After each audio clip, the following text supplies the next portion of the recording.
Ever since they announced the EPM ones and the features it was going to come with, I've been really interested in both if it's going to work well and more so how they did it. Because we haven't really had a quote unquote breakthrough or new technology for midcaps in a very, very long time. Because we have the Tokamori standard mags, which is like M4, I think it was like 80-ish. And then third party M4 midcaps started coming out a long time ago. So they're about 120-ish to around 150. And it stayed that way for many, many years. And all of a sudden they said, hey, we're gonna come with a mag that holds 250 BBs and has a follower that gives you a percentage or an indication of how many BBs are left in your magazine. So I was really interested to see how they did that and if that was going to compromise the magazine at all, if like adding this counter was going to add extra bits that are just going to break or things like that and mess up the mag. So short answer, no. So what I'm used to is I'm used to the PTS mags, which are the old translucent-ish smoky ones that you can kind of see how many BBs you have in the magazine completely. These are really nice. I wish they would make these again, or someone else make something similar. I think Crytek, maybe. It would be nice if they did something like that, but these are my favorite mags still. So when I'm comparing these two mags, I'm comparing the EPM ones to the AX metal midcaps, just because that's what I have in hand. I really like these because they're great, they're cheap, they're metal. Again, they're cheap. I think last time I checked it was about 25 for a box of 3. So cool. So again, just in case you haven't heard of the PTS EPM ones, they are M4 mags. They hold 250 BBs. They have a counter. So this is empty. It's showing it's empty. As you load it, it goes up. And as you shoot, the counter goes down, giving you a rough guess of how many BBs you have left in the magazine. Really, really cool stuff. So how they did all of that is on my right is just that AX midcap. I put some BBs in the channel to make it easier to see. So you put BBs in and it goes around and around and around this track and presses a spring, and the spring is pushing back. Normally, I think the spring would go about here-ish. And as you shoot, BBs go out, the string pushes them out, yada, yada, yada. Notice the track. So what they did with the EPM ones is they added a third track rather than just like 2 tracks like that. So this is what they came up with. So you have a lot more BBs. That's how they did it. They didn't do anything weird like a triple stack. They just added another track. So honestly, this is my second time shooting this video. So these walls separating the BBs are only 1.2 millimeters thick. I thought that was really thin, and when I was trying to pinch them to see if they were flexing, it was kind of flexing, but it wasn't. This wall is actually my fingertips were flexing and a little bit of the back of the magazine, but not this. So my concern with this solution they did is this wall is very thin.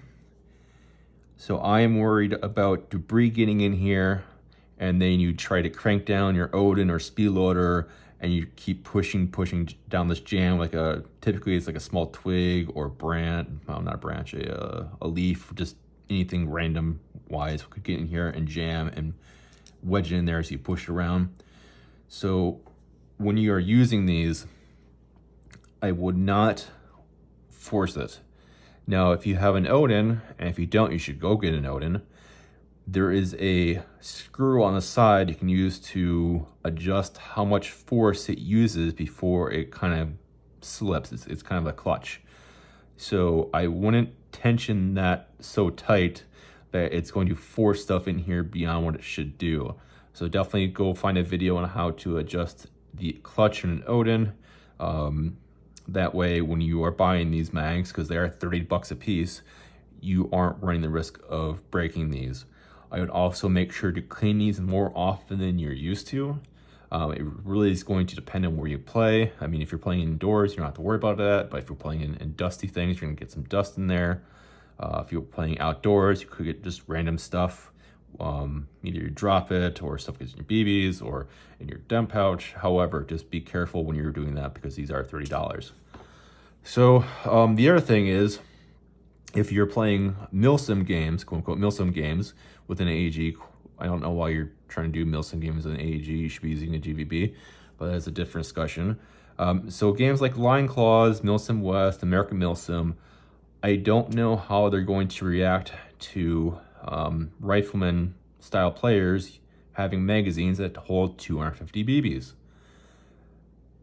So we'll see if they put a ban on them. But when you have people, so like most people are going to buy or carry around, like they're used to carrying 10 M4 mags, roughly speaking. So if they go out and buy 10 EPM ones at $300 and then show up at the game, they're told they can't use them, there's going to be some drama with that and some kickback. On the other part is you don't have to have like 10 midcaps, because 10 midcaps at EPMs is 2,500 BBs. You could get away with like a typical milsim-ish game where your riflemen are only allowed to use semi. You could get away with carrying 4 of these. I think it'd be good for the entire day. So you have 4 of those, you carry an Odin. So a 4 EPM mags is 1,000 rounds in magazines, and your Odin I think is 2,300 BBs. So that's like 3,000 BBs. That's going to last you almost all day, especially when you're limited to semi-auto only. So we will see how that goes. So the other thing they did is that indicator.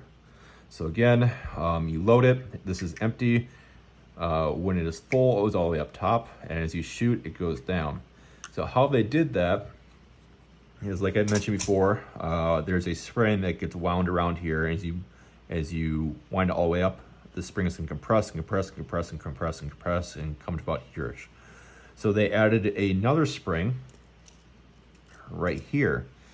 So as the main spring gets compressed, it pushes this spring up against the back, which then moves this indicator. There we go. And as you shoot BBs out, it's going to go back to towards the empty position. This little bit right here is actually very similar to this bit between the 2 springs of the AX minnow midcaps. I've been using these for a while. Both my wife and I use these. I use these in a lot of HPA guns, a high speed brushless motor setup, a HPA DT4 because I'm a jerk. We've had no issues with them, so I don't mind this little follower. I haven't had any issues with those at all.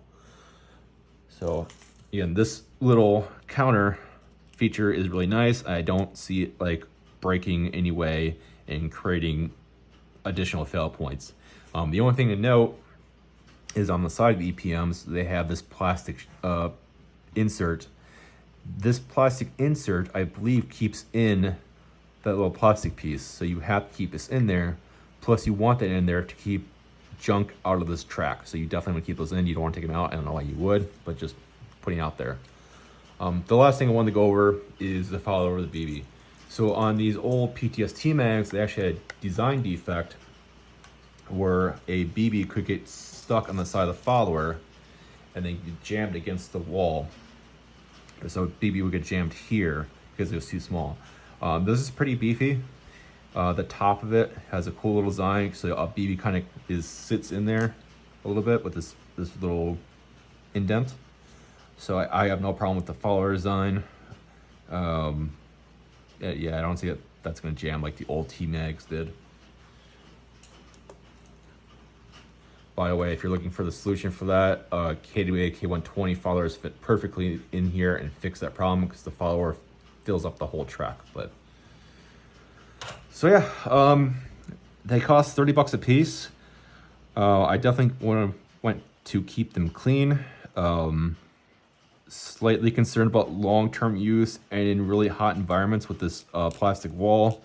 But again, like I said at the beginning of the video, I've tried pinching these with my fingers and I really haven't been able to flex these. So this is really, really good high-grade plastic. It's really strong. I just worry about it high temperatures and a little bit of flex, but I think it should be fine. But yeah, so that is the PTS EPM 1 magazine internals. I am borrowing these from a friend just to see how they work. I have not gotten my own yet because everyone is sold out. So the wife and I will probably grab a couple, see how they do long term before we go buy a lot of them. But so far, I really like it. And yeah, it's cool to have new technology in airsoft.